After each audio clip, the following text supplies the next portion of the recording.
you mentioned the difference between communicating to a sociological background audience to the foresters. Can you expand on how, would there be evidence that counted as evidence in the sociological world that doesn't count for evidence to the forestry? And you also mentioned economists.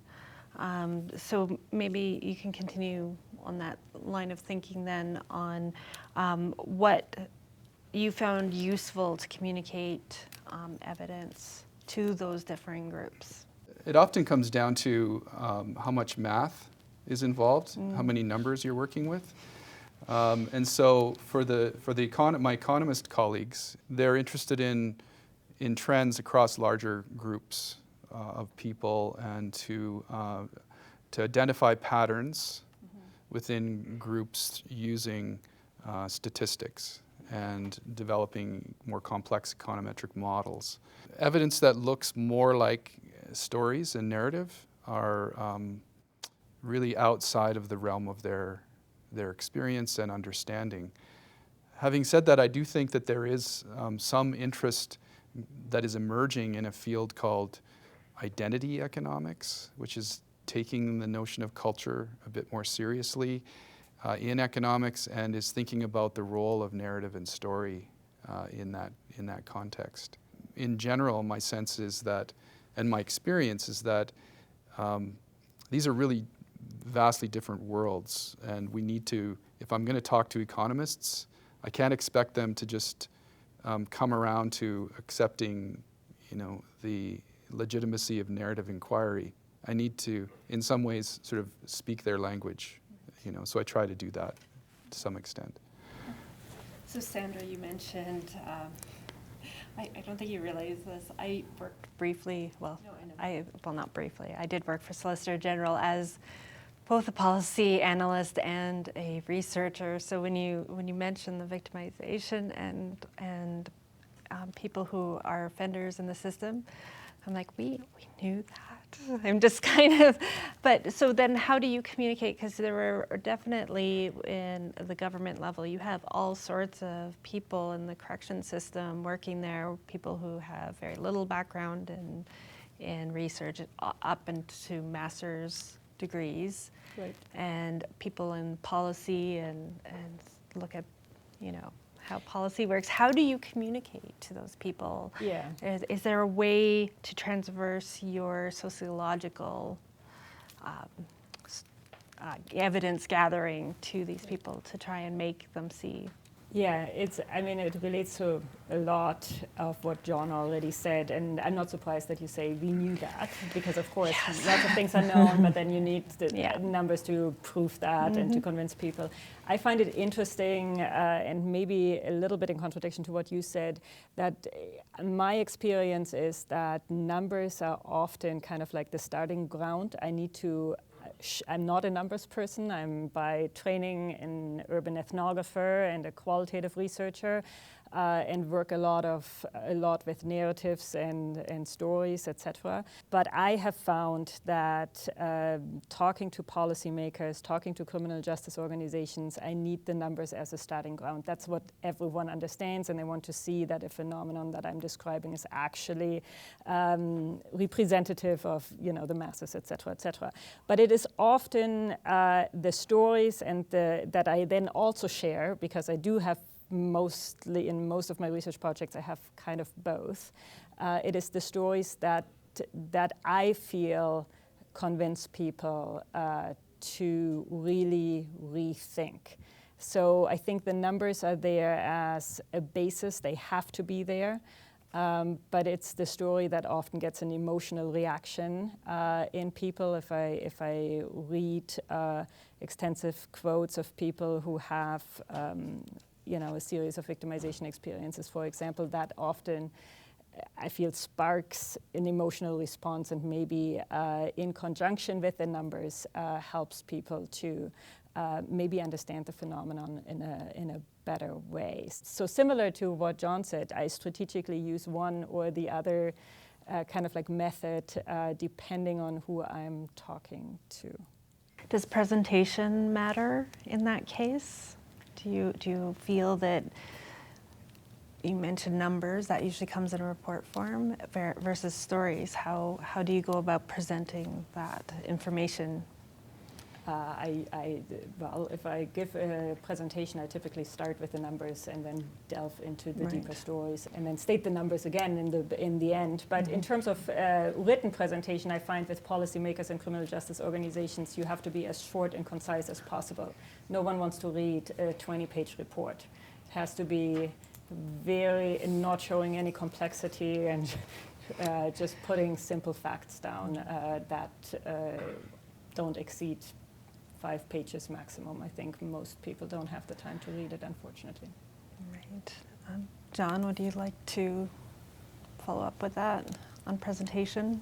Yeah, I don't have too much more to add in terms of how presentation plays out, but I do agree that that people tend not to organize their lives by or their community or group, their institution by the last tabular set of data that they saw.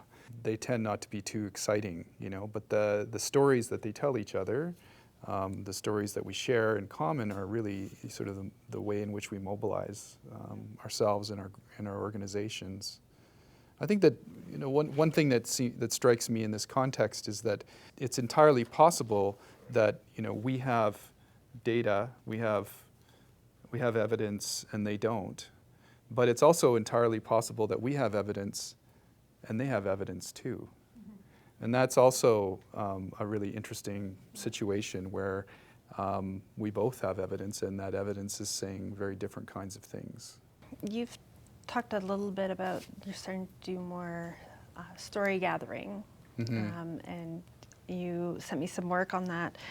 Do you think there's specific responsibilities that academics should have in terms of doing this sort of evidence justice? And I'm thinking about stories in particular, because that's less about a group of people and individuals.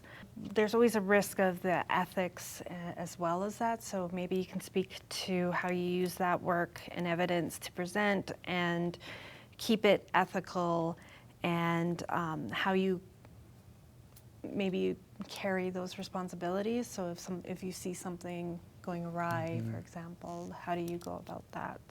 Yeah, it's unfortunate that our other panelist isn't here. Yeah. Kim Tallberry would have been an interesting person to talk to about these topics. And I have to admit, I'm relatively new to more of this narrative approach. I've been doing some of this work with Amy Kaler, and we've been talking to people in Christian communities, often sort of conservative evangelical communities who are doing humanitarian work.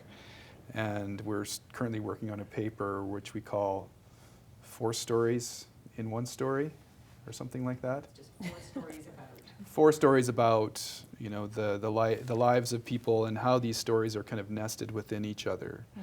And so we have these longer narratives where we are sort of articulating the experiences that people have in sort of lengthy formats.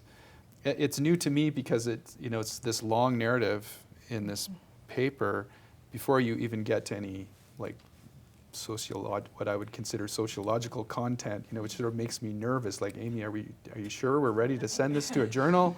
And then the other thing that strikes me that I've been thinking about is journals are increasingly asking for data sets. So supplementary data.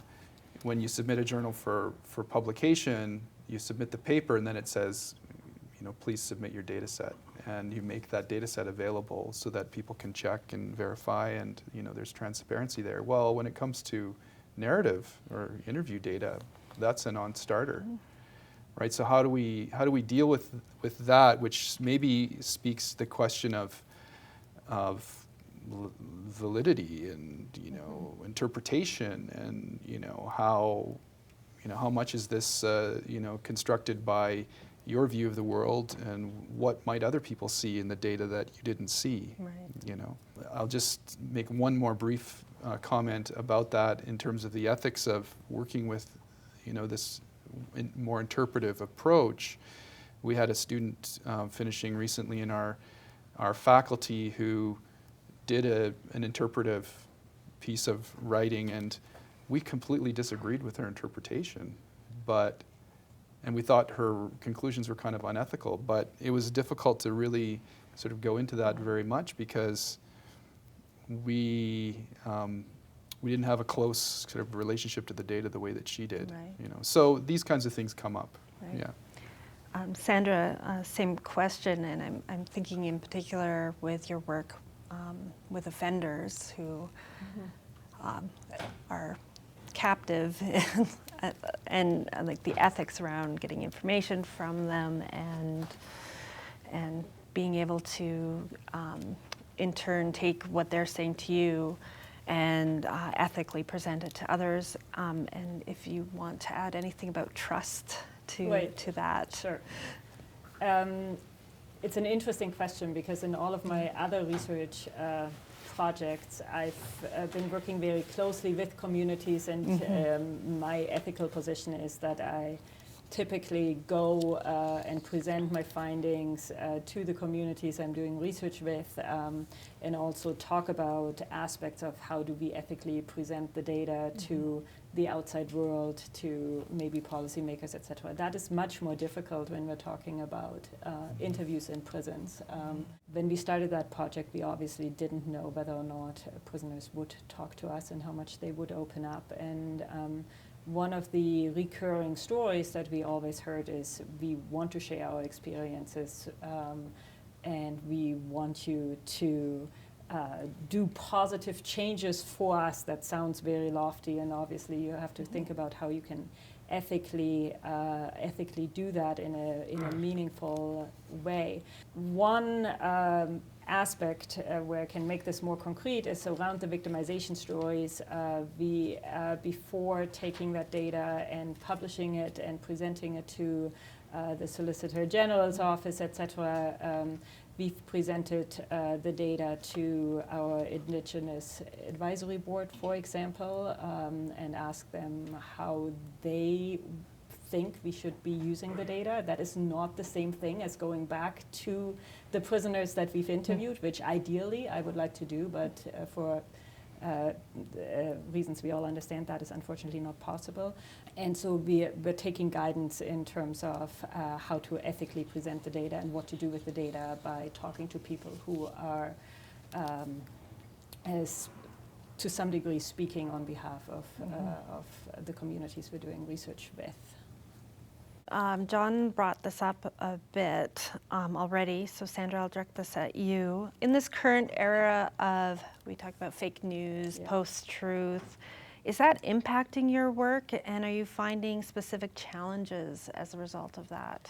It's an interesting question as a criminologist, because we've all, in criminology as a discipline, we've always been subjected to perceptions shaping policy, or also how people think about certain phenomena. One example to explain that to my students, that I always use, is that our crime rate and our incarceration rates are not correlated whatsoever. So when you look at the two graphs, the crime rate has been going down and incarceration rates have been going up since Harper. So the two graphs are not correlated whatsoever. So what we're seeing here is that the evidence, meaning crime rate going down, really is not a good indicator for incarceration rates. Same thing, Criminology 101, older people are most afraid of becoming a victim of crime, at least likely to be one. Or women are more likely to be afraid of becoming a victim of crime, but less likely to be a victim than a young man, for example.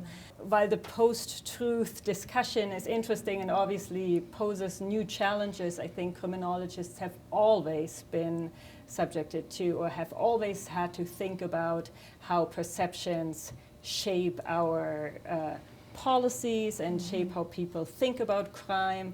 Criminal justice policies, I think, have always been more influenced by political leanings and by how parties think they can gather votes, etc., etc. So while the post-truth era obviously also has an influence on criminology, I don't think it's a new phenomenon for the discipline. Right. John brought up something from the Latour article about erosion of our institutions of evidence. Are you finding any difference over the last little while? Is it worse, do you think? Is it worse how people think about everything? Yeah, like in terms of, you talked about how criminology has always had a bit of more of a... I mean, I can't say whether or not it's worse because I don't have as an empirical researcher, I would need to go back to the data points and see whether or not what the baseline was. I do find that, the post-truth era, we always look to Trump and Trump supporters and how they make their decisions. I think we also have to look to the left in the same way. Like one example that I often use in my classroom is that as left-leaning people, we are very anti-police, obviously, right? And that is always a general assumption. In my large study in the Somali community here in town, where we interviewed over 300 Somali second-generation youth, we ask about discrimination experiences, and the least likely source of discrimination experience came from the police. All the youth in our sample indicated that teachers, guidance counselors, university professors, and members of the general public discriminated against them more than the police. That is something that again, I think, given our political leanings, we probably want to ignore. So I think post-truth, I can't answer your question, has it gotten worse? Is it worse now than before? Because I don't have those data points. I just want to remind us that both on the left and on the right, there is a tendency that we see the world through our perceptions, and I think we can't just look to Trump supporters. We also have to remind ourselves that we do the same thing. Right. And John, is there anything you would like to add to that? The issue of post-truth to me is more about fragments of truth than it is about categories of entire, falsehood. In a post-truth context, what I think is happening primarily is that groups are kind of hanging on to fragments of evidence that are actually correct. So if you look at, for example, wind power development in Alberta, why are landowners resistant to wind farms? Well, they're resistant to wind farms because of some climate skepticism. Some of that skepticism is warranted. There's lots of uncertainty in our climate models, and so you kind of hang on to that fragment, and that supports your position. The wind farms themselves can have environmental damages. There is evidence that there are impacts on wildlife. You can hang on to that fragment of evidence. So these fragments are kind of assembled in ways that will support our positions, and I think that's one of the challenges is that people on the left, people with progressive politics also do the same thing to some extent. You're kind of holding on to the fragments that speak your language. And so this is something that's, I think, increasingly challenging for us in society, it seems to me. Just speaking on that, with the fragments, do you find that that has a lot to do with our current social media climate? With the ability to spread those fragments? It certainly helps, right? Because it allows communities to find each other, and to share stories that are between people who are like-minded. Yeah. Do you think that's reshaping what counts as evidence? Certainly seems to be reshaping where people go to find evidence, sources of evidence. Right. And that seems to be a challenge for sure. Yeah. Sandra, is there anything you would like to add about the evidence in social media? Is there anything that applies to your work in this? I think just like John said, social media can be kind of like an echo chamber, right? Like you're now starting to communicate only with people who share your opinion, so that's where you try to find your evidence, so to say. I think social media, from a criminological perspective, has obviously opened up new possibilities, both for those who are powerless, who can now use social media to maybe portray their own positions, or when we think about videos between confrontations between the police and marginalized communities. They can film those interactions and put them on social media. So it has opened up possibilities, but it has also created the flip side that the police can use social media in court, for example, and can gather evidence on social media.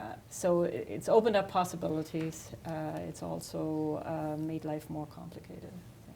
You've both brought up challenges in teaching and using evidence with students. Do you have specific ways to encourage students to think about and understand evidence? Well, I might just mention briefly that I teach a course in the winter term right now on environmental conflicts. These are a group of environmental science students, and they have somewhat limited background in social science or sociology, and so we start with the idea that science is often not the solution, but one of the sources of the problems. And so science can contribute to controversies, not just environmental controversies, but controversies that exist in health or education or other spheres. And that is because of the way in which scientific information proliferates, and different kinds of evidence can often be found in conflict or tension with each other. I try to illustrate that to my students. I try to give them real life examples of what that looks like, And then the literature on framing, kind of framing theory, like diagnostic and prognostic framing, seems helpful for an undergraduate student body who can start thinking about how arguments are framed, what kinds of evidence is used in the framing, and how these frames are often in tension with each other. I try to help students think beyond just dismissing one frame and accepting the other, but recognizing the relative appropriateness or correctness of these frames in their own way. These frames can also be associated with indigenous points of view, other cultural points of view, gendered points of view, so these frames can be very diverse, and helping students see that, I think, is one step towards thinking about the kinds of evidence that is brought to bear on these issues.